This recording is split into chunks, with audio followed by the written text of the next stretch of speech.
బైబిల్లో ఆదికాండం 1వ అధ్యాయం 28వ వచనాన్ని చదువుదాం.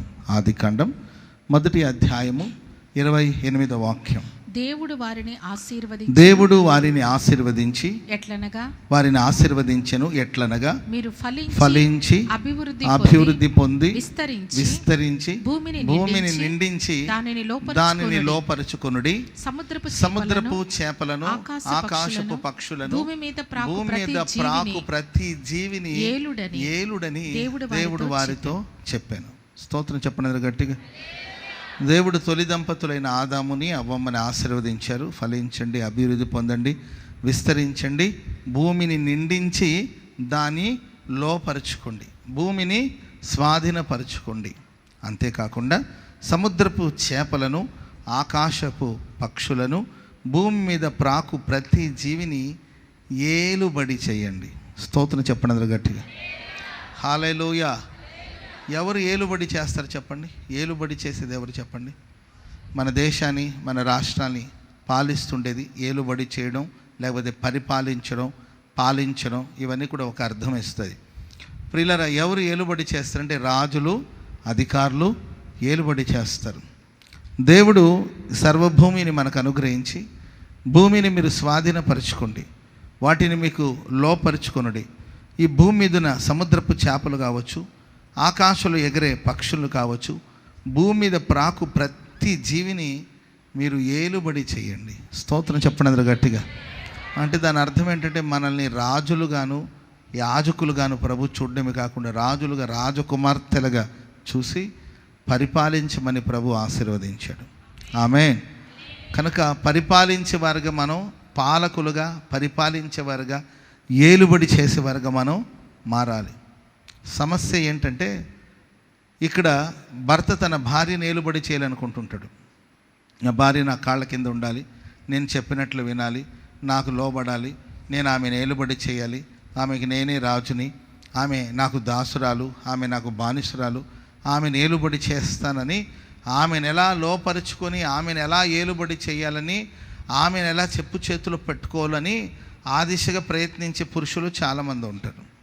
స్త్రీలైతే, ప్రియులరా, నా భర్తను నేను ఏలుబడి చేయాలి, నా భర్త నాకు లోబడి ఉండాలి, నా భర్త నా మాట వినాలి, నా భర్త నాకు విధేయతను చూపించాలి, నేను చెప్పినట్లే చేయాలని భార్య భర్తను ఏలుబడి చేయాలని, భర్త భార్యను ఏలుబడి చేయాలనే ప్రక్రియలో పడిపోతున్నారు.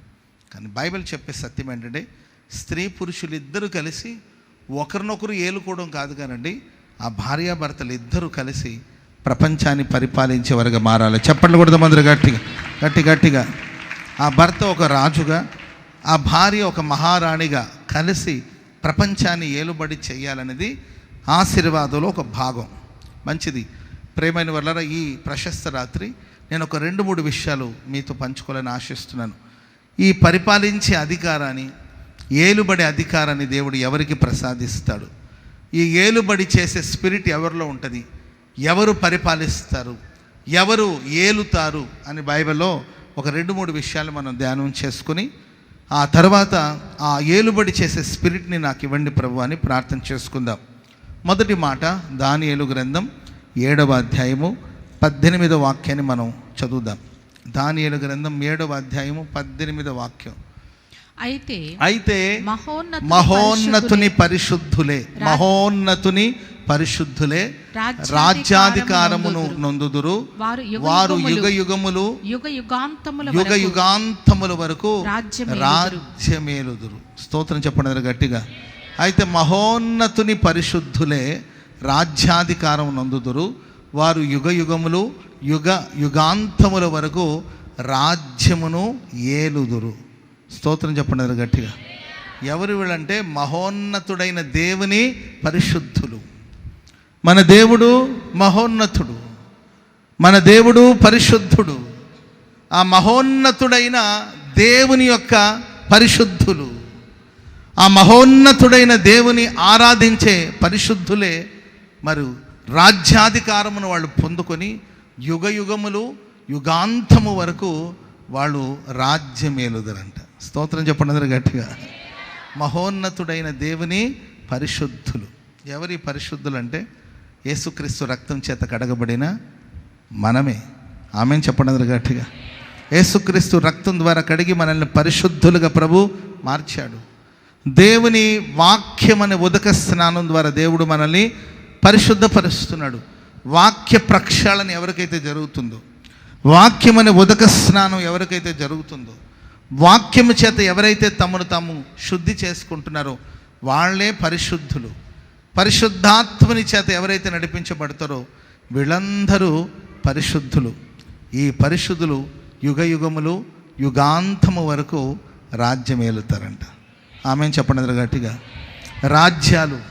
రాజ్యాన్ని ఏలాలన్నా, ప్రపంచాన్ని పరిపాలించాలన్నా దేవుని బిడ్డలారా మనం పరిశుద్ధులమై ఉండాలని, మహోన్నతుడైన దేవుని పరిశుద్ధులుగా మనం మారాలని వాక్యం సెలవిస్తుంది. ఇంకా బైబిల్ ఇలా చెప్తుంది, నేను పరిశుద్ధుడైన ప్రకారం మీరు పరిశుద్ధులుగా ఉండాలి. హల్లెలూయా.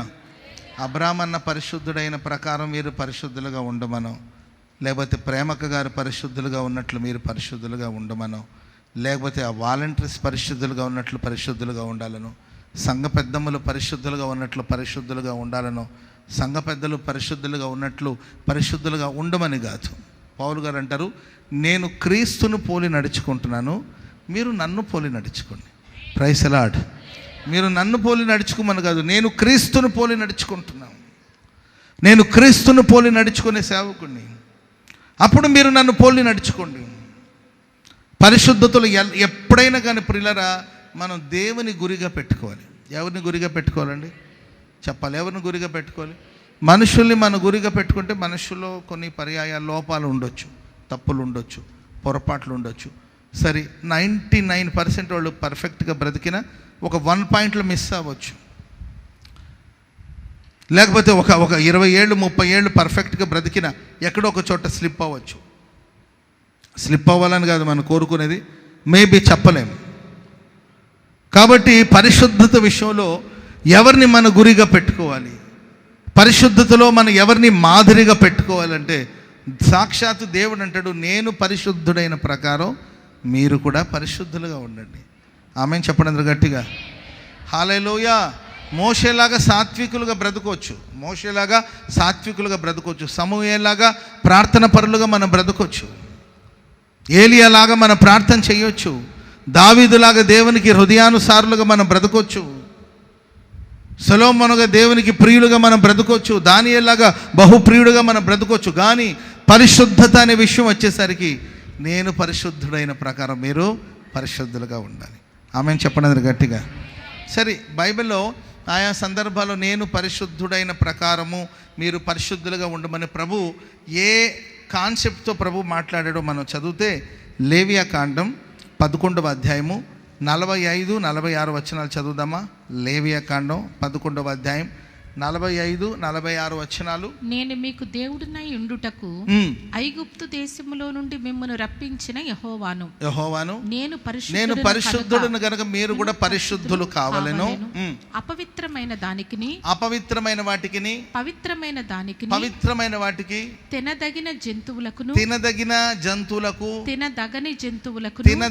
జంతువులకు భేదము చేయనట్లు జంతువుల గురించి జలచరములైన సమస్త జీవులను గురించి నేల మీద ప్రాకు సమస్త జీవులను గురించి చేసిన విధి ఇదే అని చెప్పుమనెను. హల్లెలూయా.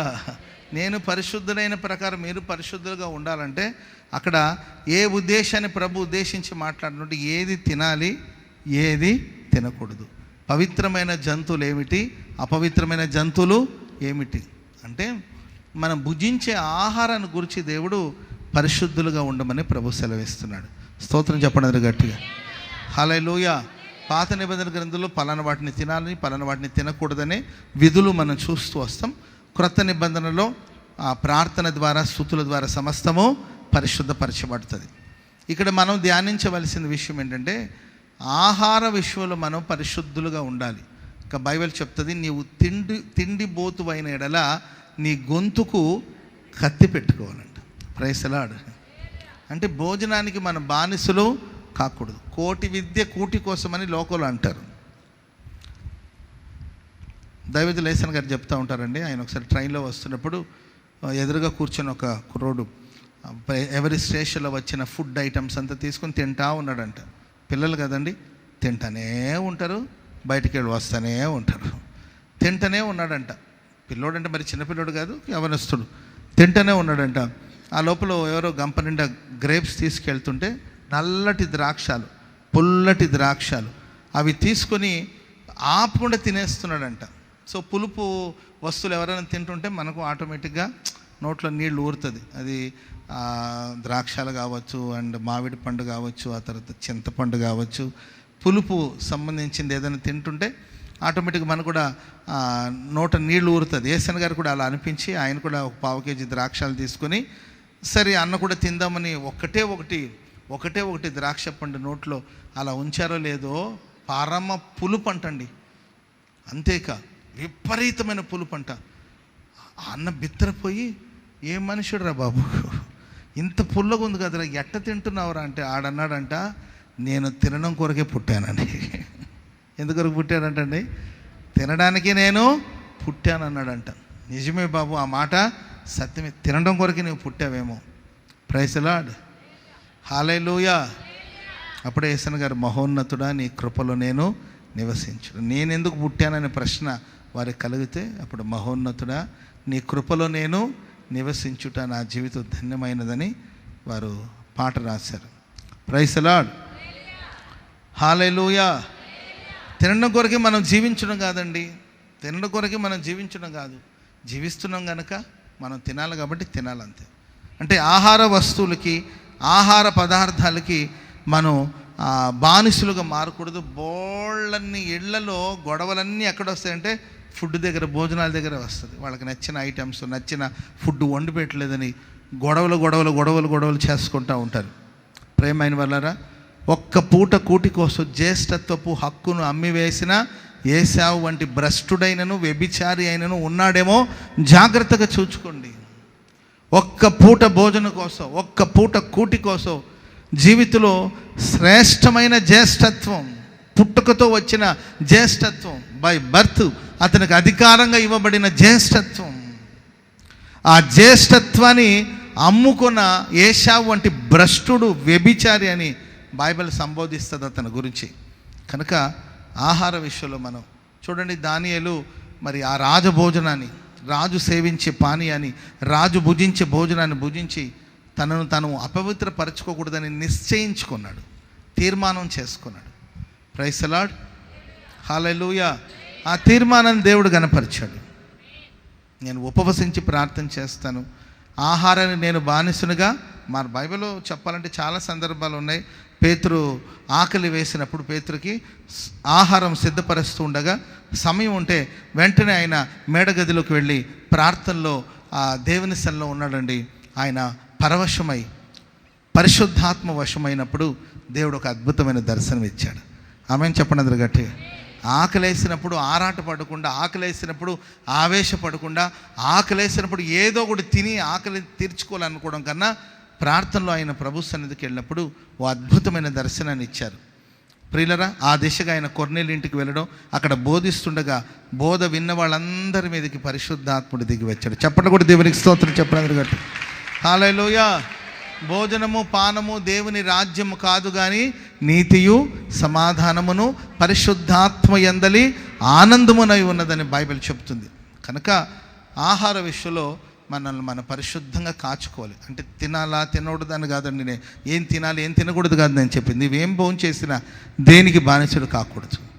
ఈ తిండి లేకపోతే నేను బ్రతకలేను, ఈ ఫుడ్ లేకపోతే నేను బ్రతకలేను, ఈ భోజనం లేకపోతే నేను బ్రతకలేను, ఈ అన్నం లేకపోతే నేను బ్రతకలేను, ఫలాంది లేకపోతే నేను బ్రతకలేను అనే మాట మన నోట రాకూడదండి. మనం తిన్నా తినకపోయినా ప్రభు కోసం జీవిస్తాం అంతే. హల్లెలూయా. చెప్పండి గట్టిగా హల్లెలూయా. సరే, రెండో మాట లేవియకాండం 19:2 చదవండి. లేవియకాండం 19:2 మీరు పరిశుద్ధులై ఉండవలెను. నేను పరిశుద్ధులైన ప్రకారం మీరు పరిశుద్ధులుగా ఉండవలెను. మీ దేవుడైన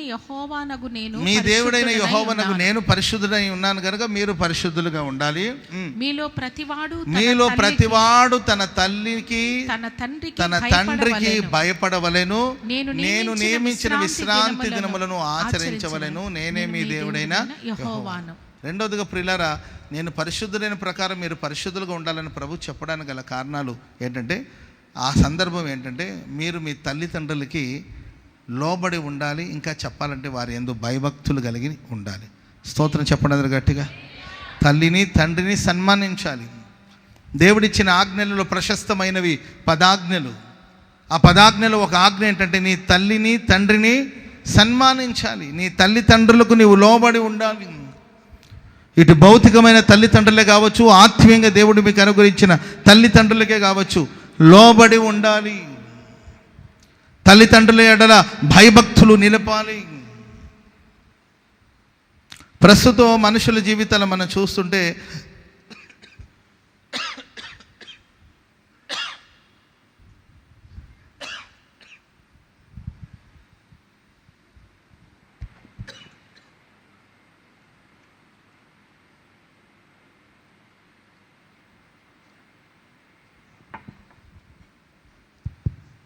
హల్లెలూయా.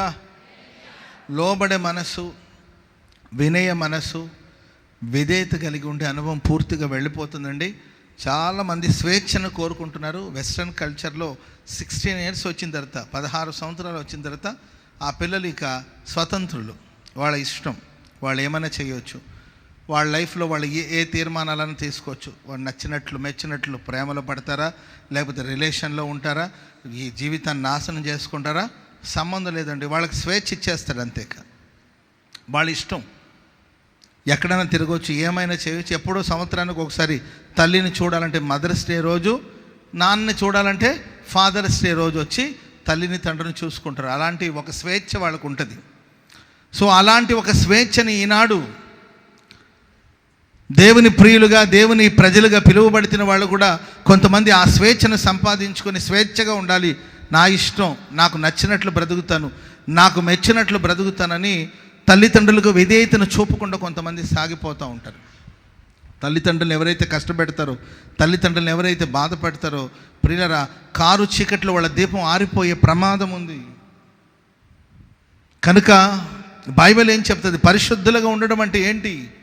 తెల్లటి బట్టలు కట్టుకున్నాము, రోజుకు 6 సార్లు స్నానం చేసాము, 60 సార్లు పౌడర్లు కొట్టాము, ఏంటండి పరిశుద్ధంగా ఉన్నాము, మేము కొట్టిన సెంటు 3 వీధికి వస్తుంది ఆ సువాసన అనేది కాదు పరిశుద్ధత అంటే. ఇల్లంతా శుభ్రంగా ఉంచాము, వస్త్రాన్ని ఎప్పుడు శుభ్రంగా ఉంచుతాము, తోమినంట్లే తోముతాము, ఉతికిన బట్టలే ఉతుకుతాము. ఏంటండి మేము పరిశుద్ధులం అని చెప్పుకుంటే కాదు. పరిశుద్ధులు అని పిలువబడే ప్రతివారు తమ తల్లిని తండ్రిని సన్మానించాలి, తల్లిదండ్రులకు విధేయతను చూపాలి, తల్లిదండ్రులకు లోబడి జీవించాలి. అలా లోబడి ఉన్నప్పుడు ఎన్నో శ్రేష్టమైన ఆశీర్వాదాన్ని స్వతంత్రించుకుంటారు. Praise the Lord. హల్లెలూయా. చెప్పండి గట్టిగా హల్లెలూయా. అండ్ ప్రియమైన వారు, రెండవదిగా దేవుడు నియమించిన, దేవుడు నిర్ణయించిన విశ్రాంతి దినాన్ని ఆచరించాలి. Praise the lord.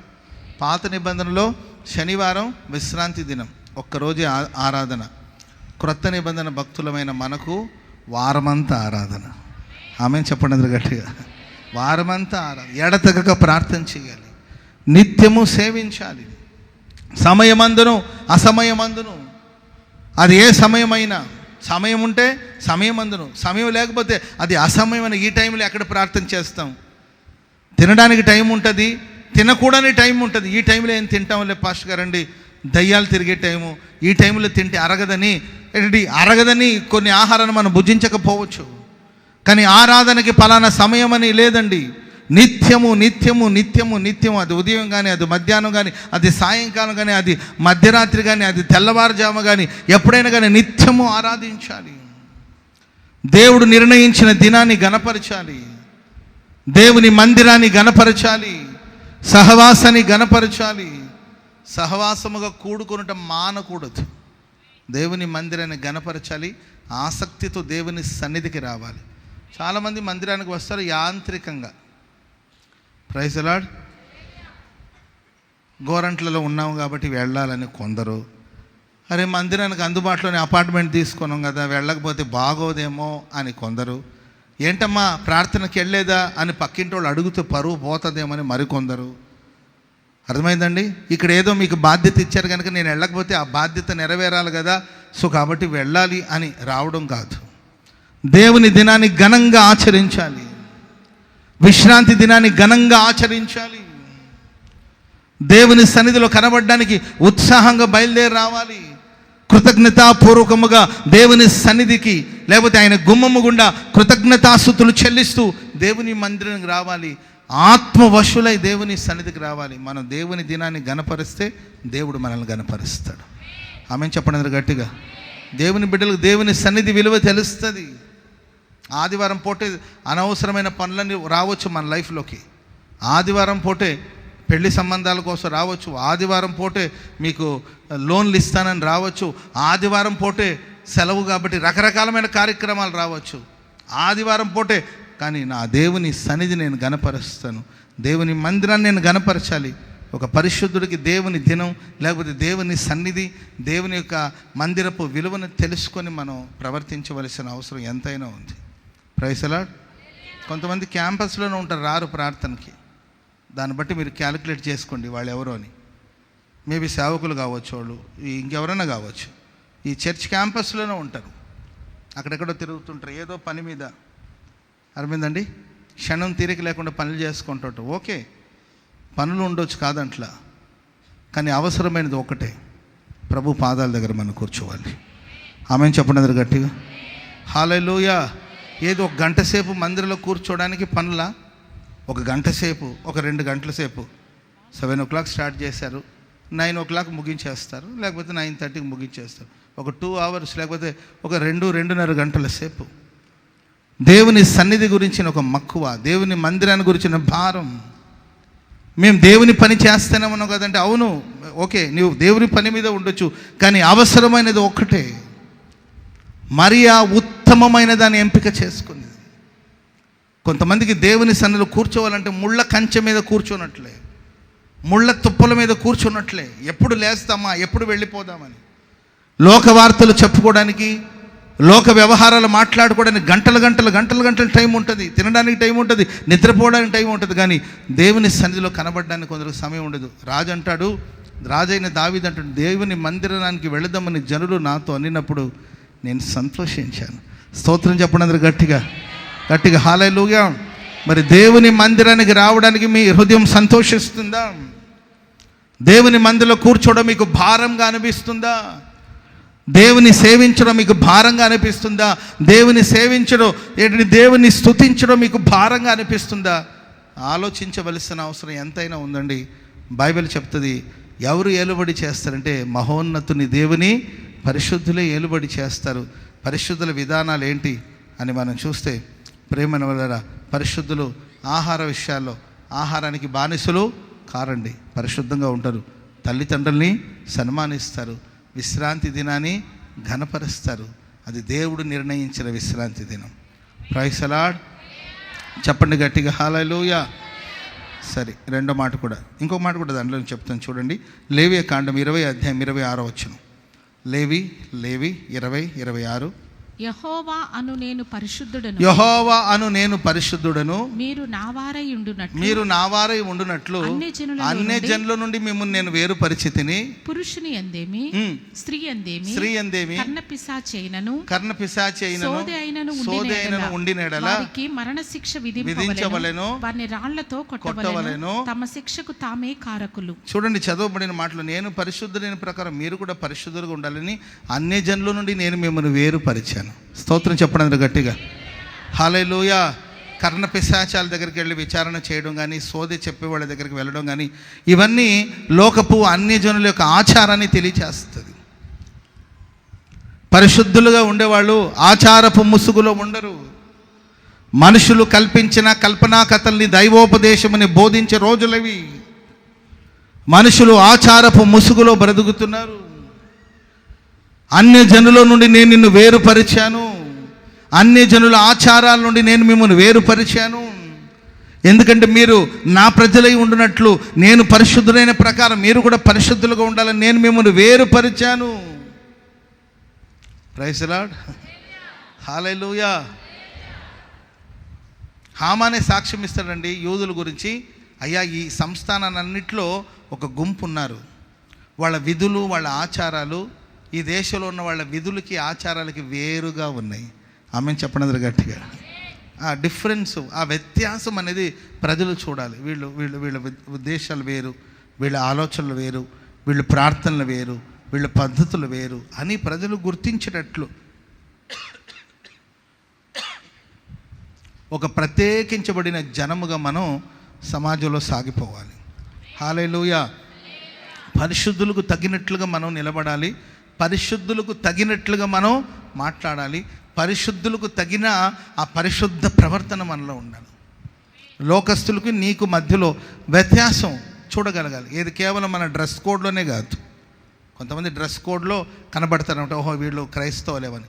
వస్త్రధారణలోనే కాదండి, మాట్లాడే విధానంలో, ప్రేమించే విధానంలో, సహాయం చేసే విధానంలో, ఆలోచించే విధానంలో, బ్రతికే విధానంలో, డబ్బుల విషయంలో, పిల్లల్ని పెంచే విషయంలో, సమాజంలో ఉద్యోగం చేసే విషయంలో, వ్యాపారం చేసే విషయంలో, భక్తి చేసే విషయంలో ప్రజలు గుర్తించాలి, వీళ్ళు దేవుని బిడ్డలు, వీరి యందు దేవుడు ఉన్నాడు, దేవుడు వీళ్ళకి తోడుగా ఉన్నాడు, వీళ్ళని ప్రభు ప్రత్యేకించుకున్నాడు, దేవుడు వీళ్ళని పరిశుద్ధపరిచాడు, వీళ్ళు మహోన్నతుని పరిశుద్ధులు. చప్పట్లు కొడుతూ దేవునికి స్తోత్రం చెప్పండి అందరూ గట్టిగా గట్టి గట్టిగా హల్లెలూయా. ఇంకా ఆచారపు ముసుగులో కొంతమంది బ్రతుకుతున్నారు, ఇంకా అన్యుల ఆచారాన్ని కొంతమంది ఫాలో అవుతున్నారు. లోకం వద్దని, పాపం వద్దని విడిచిపెట్టి వచ్చారు.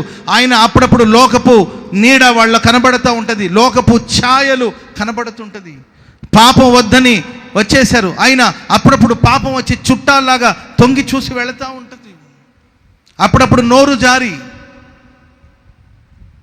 అసలు నోరు జారాల్సిన అవసరం ఎందుకు, నోరు జారి మాట్లాడేసాను పాస్టర్ గారు అంటుంటే ఎట్లా? హృదయం నిండిన దాన్ని బట్టి నోరు మాట్లాడు. మన నోరు జారిన కూడా పవిత్రమైన మాటలే రావాలి. ఆమెను చెప్పండి అందరు గట్టిగా. ఇది పరిశుద్ధుల విధానం. ఈ మహోన్నతుని పరిశుద్ధులు యుగ యుగములో యుగాంతం వరకు రాజ్యం ఏలుబడి చేస్తారు వాళ్ళు. ఓకే, రెండో మాట చెప్తాను, చదవండి. సామెతల గ్రంథం 12వ అధ్యాయం 24వ వచనం.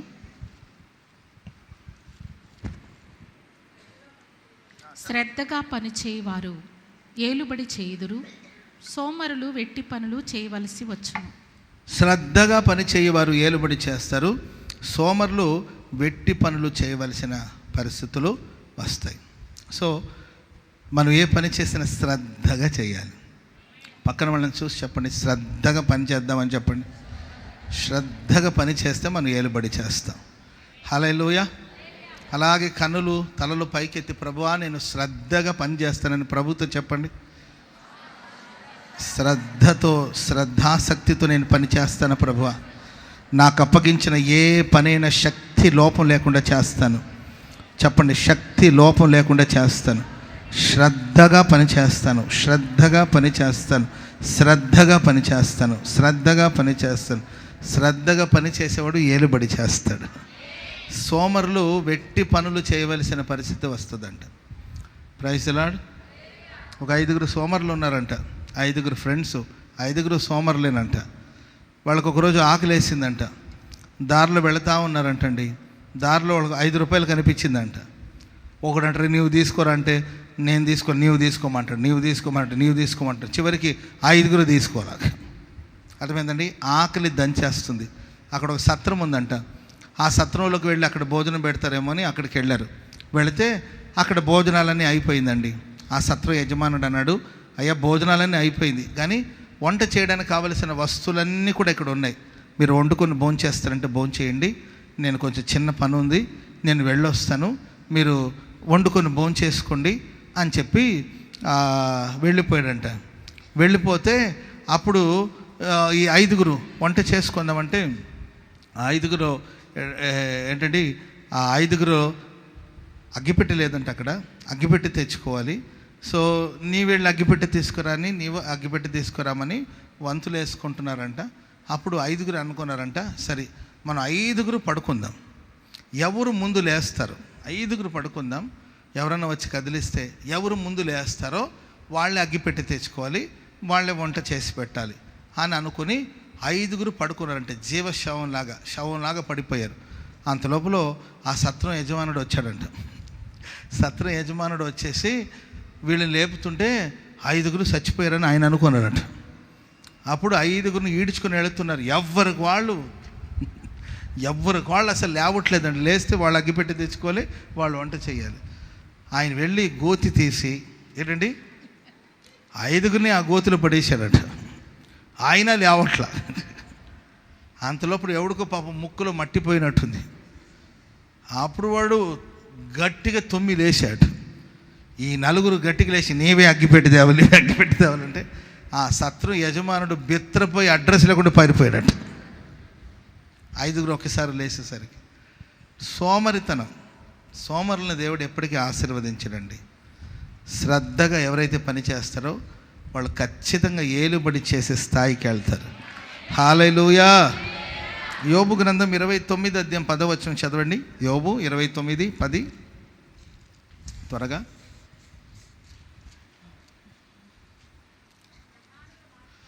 ప్రధానులు మాటలాడక ఊరకొనిరి, వారి నాలుక వారి అంగిలికి అంటుకొనెను. ఓకే. నా సంగతి చెవినబడిన ప్రతివాడు నన్ను అదృష్టవంతునిగా ఎంచెను, నేను కంటబడిన ప్రతివాడు నన్ను గురించి సాక్ష్యం ఇచ్చెను. ఈ మాట ఎరుగని వాని యొక్క వ్యాజ్యమును నేను శ్రద్ధగా విచారించితినని ఉంటుంది. అక్కడ చూడండి, ఎక్కడ 16వ వచనం. దరిద్రులకు నేను తండ్రిగా ఉంటిని, ఎరుగని వారి వ్యాజ్యమును నేను శ్రద్ధగా విచారించి. వాళ్ళు ఎవరో నాకు తెలీదు. తలల పైకెత్తి వినండి. వాళ్ళు ఎవరో నాకు తెలీదు. వాళ్ళది ఒక వ్యాజ్యం వచ్చింది. మనం తెలిసిన వాళ్ళ విషయంలో అయితే మనం నాకు తెలిసిన వాడు అన్న, వీళ్ళు మనకు తెలిసిన వాళ్ళు, కొంచెం వీళ్ళ సంగతి చూడండి బ్రదర్, వీళ్ళు నాకు తెలిసిన వాళ్ళు, వీళ్ళ ఇంటికి కొంచెం వెళ్ళి ప్రార్థన చేయండి, వీళ్ళు నాకు బాగా పరిచయమైన వాళ్ళు అండి, వీళ్ళ కోసం అని మనం ఎరిగిన వారి గురించి, లేకపోతే మనల గురించి తెలిసిన వాళ్ళ గురించి, లేకపోతే మనకు తెలిసిన వాళ్ళ గురించి వ్యాజ్యం వచ్చినప్పుడు మనం శ్రద్ధగా ఆలోచిస్తాము, విచారిస్తాం. కానీ వాళ్ళు ఎవరో తెలీదు, వాళ్ళ ఊరేంటో తెలీదు, వాళ్ళ చరిత్ర ఏంటో తెలీదు, వాళ్ళ బ్యాక్గ్రౌండ్ ఏంటో తెలీదు. వాళ్ళు నాకు ఎరగని వారైనప్పటికీ కూడా వాళ్ళ వ్యాజ్యాన్ని విచారించేటప్పుడు కూడా నేను శ్రద్ధగా విచారించాను. స్తోత్రం చెప్పండి అందరూ గట్టిగా. హల్లెలూయా. మనం ఏ పని చేసినా, అది విచారణ చేసినా ఇంకేదైనా కానీ మనం చేసే పనిని ఆసక్తితో శ్రద్ధగా చేయాలి. ఏలి ఆసక్తితో ప్రార్థన చేస్తే 3.5 సంవత్సరం వర్షం కురవలేదు. క్రొత్త నిబంధన భక్తులు అత్యాసక్తితో ప్రార్థన చేస్తే చెరసాల్లో ఉన్న పేతురు సంఖ్యలు ఊడిపోయాయి. ప్రార్థన చేసిన, పరిచర్య చేసిన శ్రద్ధగా చేయాలి. ఆమె చెప్పండి అందరూ గట్టిగా. శక్తి లోపం లేకుండా మనం చేయాలండి. పాతాళంలో మనకు పనులు ఉండవంట. పాతాళంలో కానీ పరలోకంలో కానీ మనకి ఏ పని ఉండదండి. మనం ఏదైనా పని చేస్తే భూలోకంలో మాత్రమే పని చేస్తాం. కనుక ఏ పని ప్రభు నిన్ను ప్రేమించి ఇచ్చినా ఆసక్తితో చెయ్యి, శ్రద్ధగా చెయ్యి. శక్తి లోపం లేకుండా, ఒళ్ళు దాచుకోకూడదు అంటారు కదండి. సోమరితనంగా లేకుండా ఉన్న బలమంతా కూడగట్టుకుని కష్టపడి పనిచేసే మనసు మనకు ఉండాలి. రాజుల మొదటి గ్రంథం 11వ అధ్యాయము 28వ వచనం కూడా చదవండి. రాజుల మొదటి గ్రంథం 11వ అధ్యాయం 28వ వచనం. అయితే యెరోబాము అనే ఇతడు మహాబలాఢ్యుడై ఎలా ఉన్నాడంటే మహాబలాఢ్యుడై ఉన్నాడంట. యవనుడగు ఇతడు పనియందు శ్రద్ధగలవాడని సొలొమోను తెలుసుకొని యోసేపు సంతతి వారు చేయవలసిన భారమైన పని మీద అతని అధికారిగా నియమించాడంట. స్తోత్రం చెప్పండి అందరు గట్టిగా. హల్లెలూయా. ఎవరండి ఈయన? యరొబాము. ఈ యరొబాము అనే వ్యక్తిని యోసేపు సంతతి వారు చేయవలసిన ఆ భారమైన పని మీద అతని అధికారిగా నియమించారంట. అతని అధికారిగా నియమించడానికి గల కారణాలు ఏంటి? ప్రియులారా, అతడు బలాఢ్యుడు అని అతన్ని నియమించలేదు. సొలొమోన్ అతని బలాన్ని చూడలేదండి, పనియందు అతని శ్రద్ధను చూశాడు. స్తోత్రం చెప్పండి గట్టిగా. మన ఒంట్లో ఓపిక ఉందా? మన కండలు ఉన్నాయా? భుజాలు ఉన్నాయా? రెడీ? భుజబలం ఉందా? కండబలం ఉందా అనేది కాదు ముఖ్యం. కొంతమందికి భుజబలం ఉంటుంది, ఒంటి నిండా బలం ఉంటుంది, కానీ సోమరిపోతులు, అస్సలు పనిచేయరు. తినడానికి కుంభాలు తింటారు. అనకూడదు, కుంభాలు తింటారు. ఒంటి నిండా శక్తి ఉంటుంది, మెడకాయ ఆడుందో తలకాయ ఆడుందో కూడా తెలియదు, అంత శక్తి ఉంటుంది, కానీ ఒక్క పని చేయరు. సొలొమోను ఆ యరొబామును చూసినప్పుడు అతని పరాక్రమాన్ని లేకపోతే అతని బలాన్ని చూడలేదండి, పనియందు అతడు శ్రద్ధ గలవాడు గనుక, శ్రద్ధగా పని చేయగలిగిన వాడు గనుక అతని అధికారపు స్థాయికి తీసుకెళ్ళాడు. సొలొమోను అతన్ని హెచ్చించడమే కాదండి, ఆ తర్వాత కాలంలో సాక్షాత్తు దేవుడు 10 గోత్రపు వారిని ఎవరికి అప్పగించారండి? యరొబాముకు అప్పగించారు. ఆమెను చెప్పండి గట్టిగా. ఇశ్రాయేలు ప్రజల మీద అతని రాజుగా దేవుడు నియమించాడు. ఇశ్రాయేలు ప్రజల్ని 10 గోత్రపు వారిని. దేశం చీలిపోతే, ఆంధ్ర తెలంగాణ చీలిపోయింది కదండి, రాష్ట్ర విభజన జరిగింది కదా, అట్లా దేశ విభజన జరిగినప్పుడు ఆ విభజనలో 10 గోత్రపు వాళ్ళని దేవుడు ఎవరి చేతికి అప్పగించాడంటే యరొబాము చేతికి దేవుడు అప్పగించాడు. ఎందుకంటే పని చేయుట యందు అతడు శ్రద్ధ కలిగి, మనకు ఓపిక ఉందా లేదా, బలం ఉందా లేదా, ఎనర్జీ లెవెల్స్ ఎంత ఉంది, మనకి ఎంత శక్తి ఉందనేది కదండి ముఖ్యం. మనం ఎంత శ్రద్ధగా పని చేస్తున్నాం అనేది మనం గ్రహించి శ్రద్ధగా పని చేయగలిగితే ప్రభు మనల్ని ఏలుబడి చేసే స్థాయిలో పెడతాడు. హల్లెలూయా. ఏ చిన్న పని చేసినా, ఇంటి పని చేసినా, ఇళ్లలో పనులు చేసినా, నీ వ్యాపారం చేసినా, నీ ఉద్యోగమే చేసినా, శ్రద్ధగా మనం చేసే పని మీద ఆసక్తిగా, జీతాలు తీసుకుంటాం కదా, శ్రద్ధగా చేయాలి ఆ పని. మనకి ఎంత జీతం ఆడిచ్చే జీతానికి ఇదే ఎక్కువ అనుకోకూడదు. నాకు ఆ పని తెలిసినప్పుడు, ఆ పని వచ్చినప్పుడు, ఆ పనికి నేను నిర్ణయించబడినప్పుడు శక్తి లోపం లేకుండా నేను ఆ పనికి న్యాయం చేస్తాను, శ్రద్ధగా పని చేస్తాను. మనుషులు గుర్తించకపోయినా ప్రభు చూస్తాడు. నిన్ను ఏలుబడి చేసే స్థితిలో ప్రభు పెడతాడు. పని తప్పించుకొని తిరగడం, అర్థమైందండి? పని అంటే చాలండి. కొంతమందికి లేని రోగాలని అప్పుడే వస్తాయి. కొంతమందికి ఏదైనా పని చెప్తే చాలండి, వెంటనే ఎక్కడ లేని వ్యాధులు, రోగాలు, బలహీనతలు, ఏంటి అజీర్తి, అన్నీ, మోషన్స్, వామిటింగ్స్, గ్యాస్ట్రిక్ ప్రాబ్లం అన్నీ ఒక్కసారిగా మూట కట్టుకొని వస్తుందండి. ఓకే, నిజంగా అనారోగ్యంగా ఉంటే మనం చేసేది ఏమీ లేదు. పని ఉందంటే చాలండి, ఏదో సాకులు చెప్పుకొని నాకు ఆరోగ్యం బాగాలేదు, నాకు నడుము నొప్పి, నాకు కాళ్ళు నొప్పులు, నాకు చెవుల నొప్పులు, నాకు జుట్టు రాలిపోతుంది, ఏదో ఒకటి కారణాలు చెప్పి నాకు పళ్ళు ఊడిపోతున్నాయి, ఏదో కారణాలు చెప్పి తప్పించుకుంటుంటారు. ఓకే, తప్పించుకోండి, నష్టమేమి లేదండి. ఏంటంటే తప్పించుకునే వాళ్ళని దేవుడు కూడా తప్పిస్తాడు ఒకరోజు. శ్రద్ధగా పని చేసేవాడిని దేవుడు ఏలుబడి చేసే స్థితిలో ప్రభు పెడతాడు. చెప్పండి కూడా మందరు గట్టి గట్టి గట్టి గట్టి గట్టి. కొంతమంది నేను చూస్తాను, కొంతమంది సంఘ పెద్దవాళ్ళు, కొంతమంది నేను చూస్తూ ఉంటాను, పెద్దవాళ్ళు వయసులో వాళ్ళు వాస్తవంగా నిలబడలేరు, నిలబడే శక్తి కూడా వాళ్ళకు ఉండదు. ఆయన నిలబడి వాళ్ళకు అప్పగించిన కర్తవ్యాన్ని నిర్వహిస్తూ ఉంటారు. వాళ్ళకు ఓపిక ఉండదు, నాకు అర్థమవుతుంది. చాలా బలహీనంగా కనబడుతుంటారు నాకు. వాళ్ళ ఒంట్లో ఓపిక ఉండదు, నిలబడే శక్తి ఉండదు, గంటలు నిలబడి కాళ్ళు లాగేస్తూ ఉంటుంది. ఆయన శ్రద్ధగా కూర్చుంటారు, వాళ్ళు శ్రద్ధగా నిలబడతారు, శ్రద్ధగా పని చేస్తారు, ఆసక్తితో ఆ పని చేస్తారు. నాకు ఇచ్చిన బాధ్యతను, నాకు అప్పగించిన పనిని, నా కర్తవ్యాన్ని నేను చక్కగా నిర్వహించాలని. హల్లెలూయా. చెప్పండి గట్టిగా హల్లెలూయా. ఓకే, పరిశుద్ధులు ఏలుబడి చేస్తారు. రెండోదిగా శ్రద్ధగా పనిచేసేవాడు ఏలుబడి చేస్తాడు. మూడోదిగా తిమోతికి రాసిన 2వ పత్రిక 2వ అధ్యాయం 12వ వచనం చదివితే నేను ముగించేస్తాను. తిమోతికి రాసిన 2వ పత్రిక 2వ అధ్యాయం 12వ వచనం. సహించిన వారమైతే ఆయనతో కూడా ఏలుదము. ఆయనను ఎరుగమంటే మనలను ఆయన ఎరుగనను. హల్లెలూయా. సహించిన వారమైతే ఆయనతో కూడా మనం ఏలుబడి చేస్తాం. సహించే మనస్సు, ఓర్చుకునే మనస్సు, శ్రమల్ని సహించాలి. ఆమెను చెప్పండి అందరూ గట్టిగా. సహనం కావాలండి, ఓర్పు కావాలి. ఓర్పు గొప్ప ద్రోహ కార్యం జరగకుండా ఆపుతుందండి. కనుక దేవుని బిడ్డలకు సహనం ఉండాలి. తొందరపాటు, త్వరపడి, కంగారు ఇవన్నీ మంచిది కాదు. సహనం భూమికి ఉన్నంత సహనం అంటుంటారు. ఏంటంటే భూమికి చాలా సహనం ఉంటుందంట. సహనం కోల్పోతే భూకంపాలు వస్తాయి. Praise the Lord. సహనంగా ఉండాలి, ఓర్పుతో ఉండాలి, ఓర్చుకోవాలి, సహించాలి, భరించాలి. అప్పుడే ఏలుబడి చేసే స్థితికి దేవుడు మనల్ని తీసుకెళ్తాడు. చిన్న వయసు నుండి ఎన్ని శ్రమలు, కుటుంబాలు శ్రమలు, పోరాటాలు, అన్నలు అసూయపడడం అండ్ ఒట్టిగుంటలో పడవేయడం, ఐగుప్తు దేశానికి అమ్మివేయడం, కాళ్ళు చేతులు సంఖ్యలు బిగించడం, ఇనుము అతని మనసును నొప్పించడం, ఆ తర్వాత పోతిఫర్ ఇంట్లో బానిసత్వం చేయడం, అక్కడ అనేక శోధనలు రావడం, అక్కడి నుండి చెరసాలు పడవేయడం, ఎన్నో శ్రమల గుండా సాగిపోయాడు యోసేపు. కానీ అన్నీ సహించాడు. ఓ రోజు వచ్చిందండి, ఐగుప్తు దేశానికి దేవుడు అతను అధికారిగా నియమించాడు. హల్లెలూయా. కాబట్టి సహించిన వాడు ఎప్పటికీ నష్టపోడండి.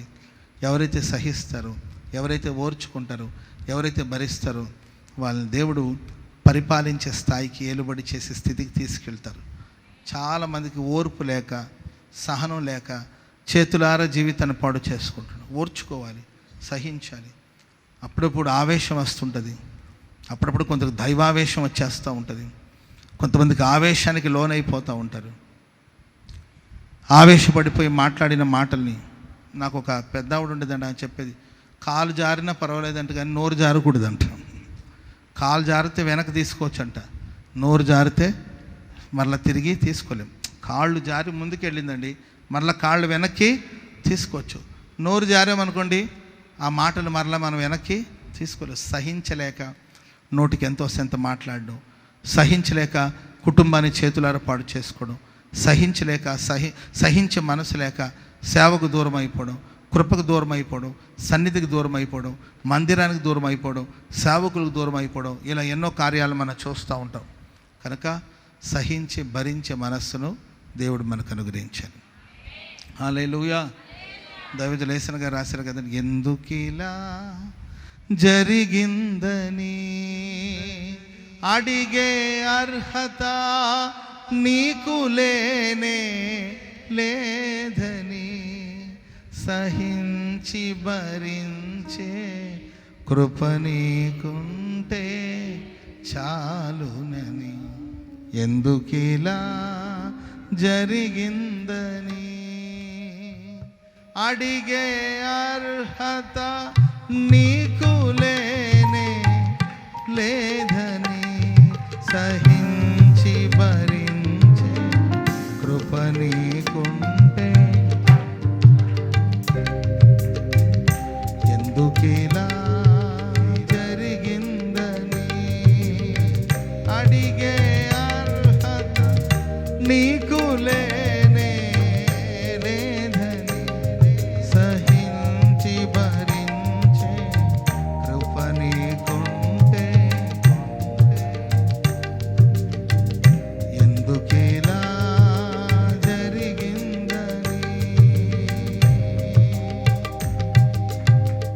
నా ప్రాణమా నాలో నీవు ఎందుకిలా కృంగియున్నావు, దేవుని వలన ఎన్నో ఉపకారములు,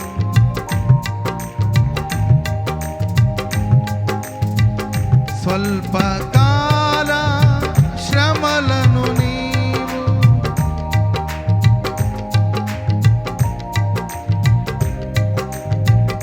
నా ప్రాణమా నాలో నీవు ఎందుకిలా కృంగియున్నావు, దేవుని వలన ఎన్నో మేళను అనుభవించి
యేసయ్యను అడిగే అర్హత నీకు లేనే లేదని సహించి స్తుతించే కృప నీకుంటే చాలునులే.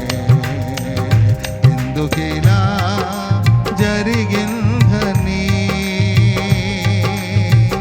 నా అంతరంగమా నీలో నీవు జరిగినవన్నీ గుర్తు చేసుకొనుమా. నా అంతరంగమా నీలో నీవు జరిగినవన్నీ గుర్తు చేసుకొనుమా. దేవుడు చేసిన ఆశ్చర్య క్రియలు మరచిపోకుమా. బ్రతుకు దినము రన్నయు నీవు ఉత్సాహగానము చేయుమా. బ్రతుకు దినము రన్నయు నీవు ఉత్సాహగానము చేయుమా. ఎందుకిలా గ్లోరీ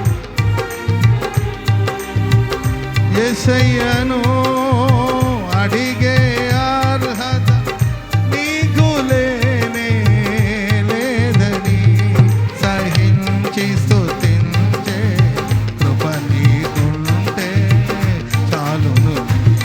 సహించి స్తుతించే కృప నీకుంటే చాలును. ఎందుకిలా జరిగిందని యేసయ్యను అడిగే అర్హత నీకు లేనే లేదని సహించి స్తుతించే కృప నీకుంటే చాలునులే. ఎందుకిలా జరిగిందని ఎందుకిలా జరిగిందని యేసయ్యను అడిగే అర్హత నీకు లేనే లేదని సహించి భరించే కృప నీకుంటే చాలునులే. సహించి స్తుతించే కృప నీకుంటే చాలునులే. సహించి స్తుతించే కృప నీకుంటే చాలునులే. సహించి స్తుతించే కృప నీకుంటే సహించి స్తుతించే ఓహో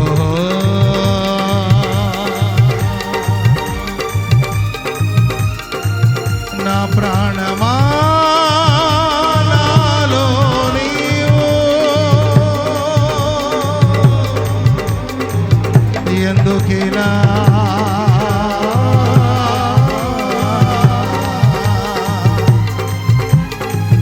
నా ప్రాణమా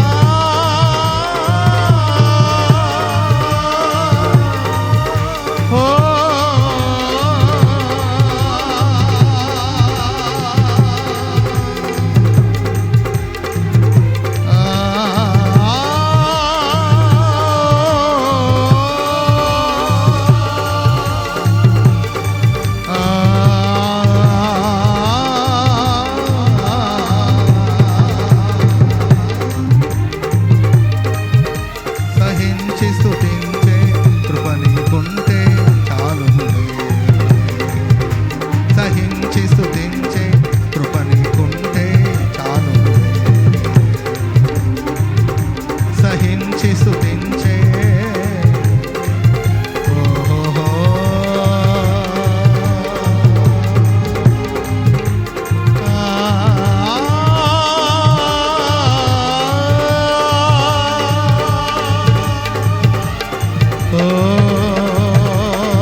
అనుభవించితివే.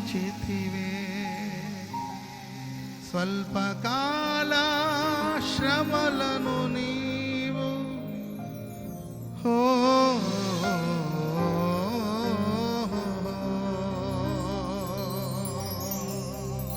దేవుని వలన ఎన్నో మేళ్ళను అనుభవించితివే. స్వల్పకాల శ్రమలను నీవు అనుభవించలేవా?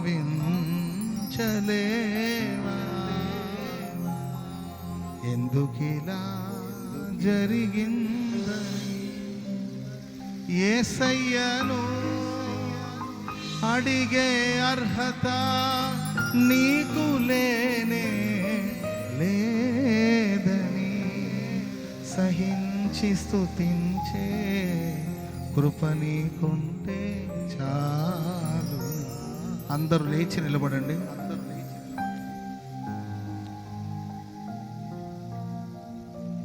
నా హృదయమా ఇంకెంతకాలం ఇంతగా నీవు కలవరపడుదు. నా హృదయమా ఇంకెంతకాలం ఇంతగా నీవు కలవరపడుదు. దేవుని ద్వారా ఎన్నో ఉపకారములు పొందియుంటివే. అల్పకాల శోధనలను నీవు ఎదిరించి జయించలేవా? అల్పకాల శోధనలను నీవు ఎదిరించి జయించలేవా? రెండు చేతులెత్తి ఎందుకిలా జరిగిందని యేసయ్యను అడిగే అర్హత నీకు లేనే లేదని సహించి స్తుతించే కృప నీకుంటే చాలు.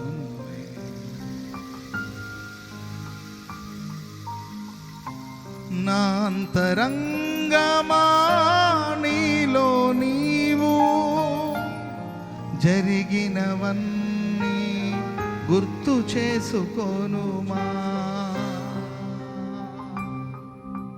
నా అంతరంగమా నీలో నీవు జరిగినవన్నీ గుర్తు చేసుకోనుమా. దేవుడు చేసిన ఆశ్చర్య క్రియలు మరచిపోకుమా. బ్రతుకు దినములన్నయు నీవు ఉత్సాహగానము చేయుమా. ఎందుకిలా జరిగిందని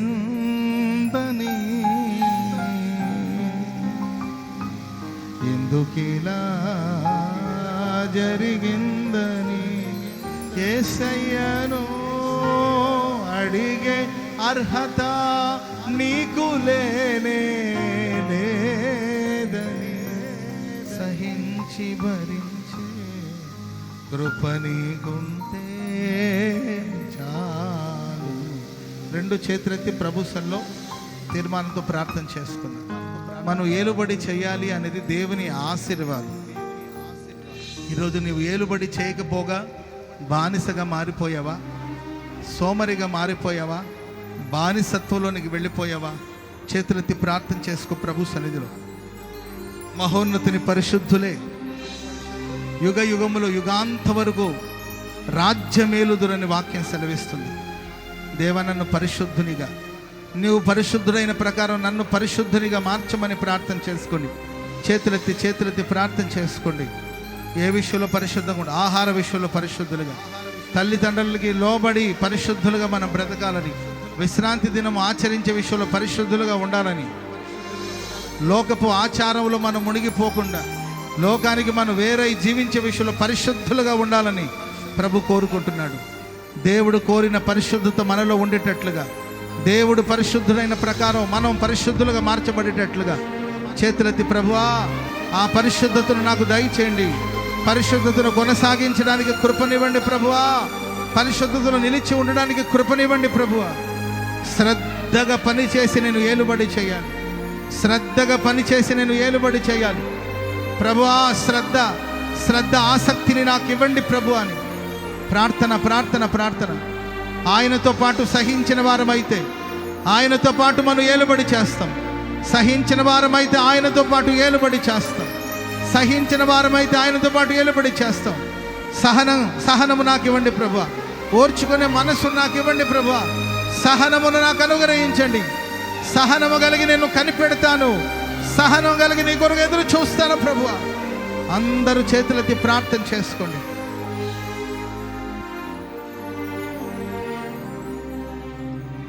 ఎందుకిలా జరిగిందని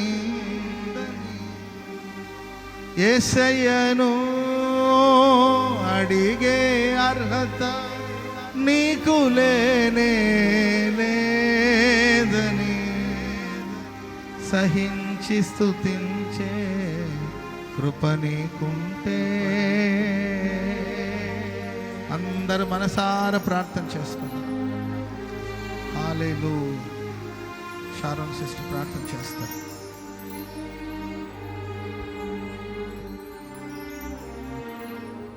పరిశుద్ధుడా యేసయ్యా నీకు స్తోత్రం తండ్రి. యొక్క శుద్ధీకరణ కుడికను ఆశీర్వాదకరంగా జరిగించారు, ఆత్మ సారథ్యములో జరిగించారు. మీ సేవకుని ద్వారా సంఘానికి అంతటికి అవసరమైన మాటలు మీరు దయచేసినందుకై నీకు స్తోత్రము నాయనా. ఆనాడు ఏదేను తోటలో అయ్యా నరుని నీవు ఆశీర్వదించారు అయ్యా. మీరు భూమిని నిండించి ఫలించి విస్తరించి దాన్ని లోపరుచుకునుడి, ప్రతి జీవిని ఏలుడని అయ్యా మీరు వారికి అధికారం ఇచ్చారు నాయనా. మరి ఎవరు ఏలుబడి చేస్తారో నీ లేఖనాల్లో నుంచి అనేక మాటలు మాకు తేటగా బయలుపరిచినందుకు స్తోత్రం. మహోన్నతుని పరిశుద్ధులే ఏలుబడి చేస్తారని, యుగ యుగములు యుగ యుగాంతముల వరకు వారు ఏలుబడి చేస్తారని నువ్వు సెలవిచ్చినందుకై స్తోత్రములు. పరిశుద్ధులుగా ఉంటేనే ఏలుబడి చేస్తాం కనుక నాయనా అటువంటి ఆత్మీయ పరిశుద్ధతను మాలో ప్రతి ఒక్కరికి మీరు దయచేయండి నాయనా. ఆహార విషయములో మేము పరిశుద్ధులముగా ఉండాలని, తినదగని జంతువేదో తినదగిన జంతువేదో మేము భేదములను ఎంచాలని కూడా నువ్వు సెలవిచ్చినావు అయ్యా. మేము తిండిపోతైతే మా గొంతుకకు కత్తి పెట్టుకోవాలని కూడా మమ్మల్ని హెచ్చరించావు.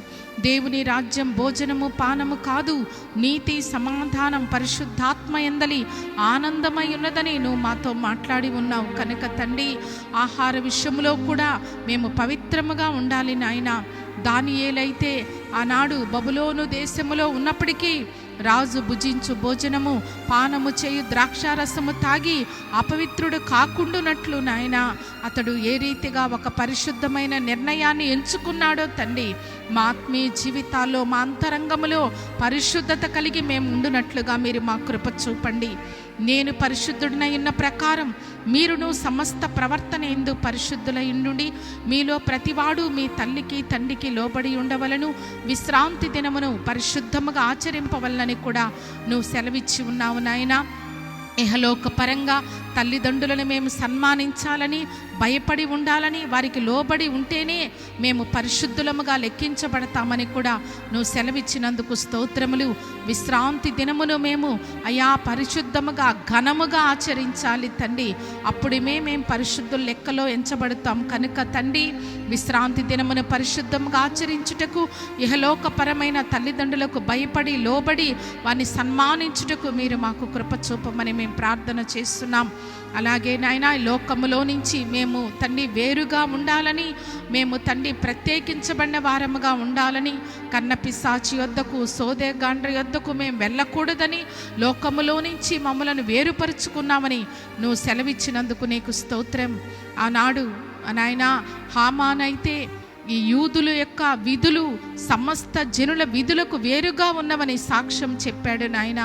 అవును తండ్రి, లోకములో నుంచి మమ్మలను వేరుపరిచావు, మమ్మలను ప్రత్యేకించుకున్నావు కనుక ఆ యొక్క ప్రత్యేకమైన జీవితం మేము చేయగలుగునట్లుగా మీరు మాకు కృప చూపండి.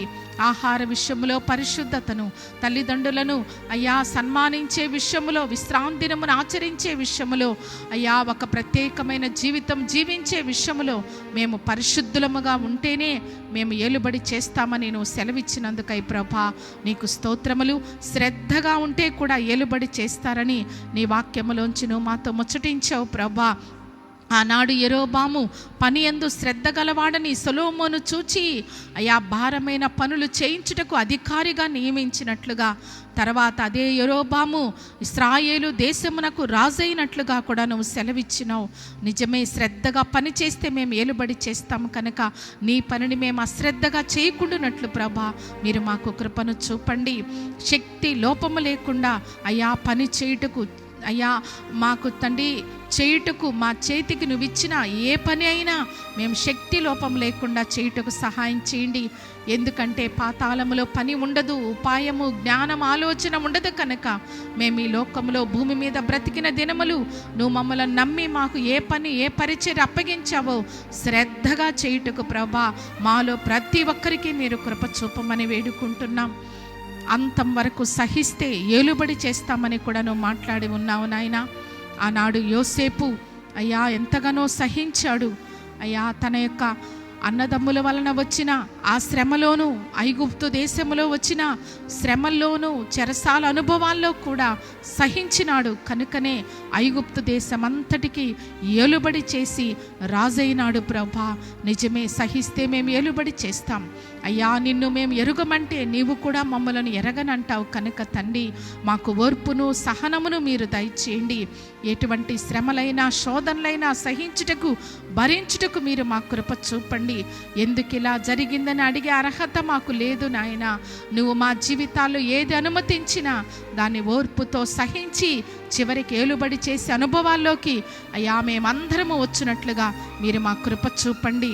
ఇటువంటి పరిశుద్ధతను, ఇటువంటి ఆత్మీయతను అయ్యా మాలో ప్రతి ఒక్కరికి దయచేయండి. పరిశుద్ధులే రాజ్యాధికారము నొందుతారు, యుగ యుగములు యుగ యుగాంతముల వరకు ఏలుదురు అన్న వాగ్దానం నాలో మాలో నెరవేర్చమని కూడా మేము ప్రార్థన చేస్తున్నాం. దానియేలు లాంటి పరిశుద్ధతను, యోసేపు లాంటి పరిశుద్ధతను దేవా మేమందరము కలిగి జీవించుటకు మీరు మా కృప చూపండి. విన్న వాక్యం మాలో ఫలింప చేయండి. వాక్యానుసారమైన జీవితాలు మీరు మాకు దయచేయండి. రేపటి బల్ల కొరకై మమ్మలను పరిశుద్ధపరచండి. యోగ్యమైన మంచి మనసుతో మేము భయభక్తులతో పరిశుద్ధత కలిగి భయముతో వణుకుతో బల్లలో పాలు పంపులు పొందుటకు కృప చూపమని మేము ప్రార్థన చేస్తున్నాం. వాక్యం చెప్పిన సేవకుని బలపరిచి వాడుకున్నందుకు స్తుతిస్తూ కృప వెంబడి కృపనిచ్చి అధిక బలమునిచ్చి పక్షి రాజు వలె నాయన బలముతో ఎగురుటకు అలయక పరిగెత్తుటకు సమస్యలకు నడిచిపోటుకు మీ కృప చూపమని యేసు క్రీస్తు నామములో ప్రార్థించి వేడుకున్నాం తండ్రి, ఆమేన్.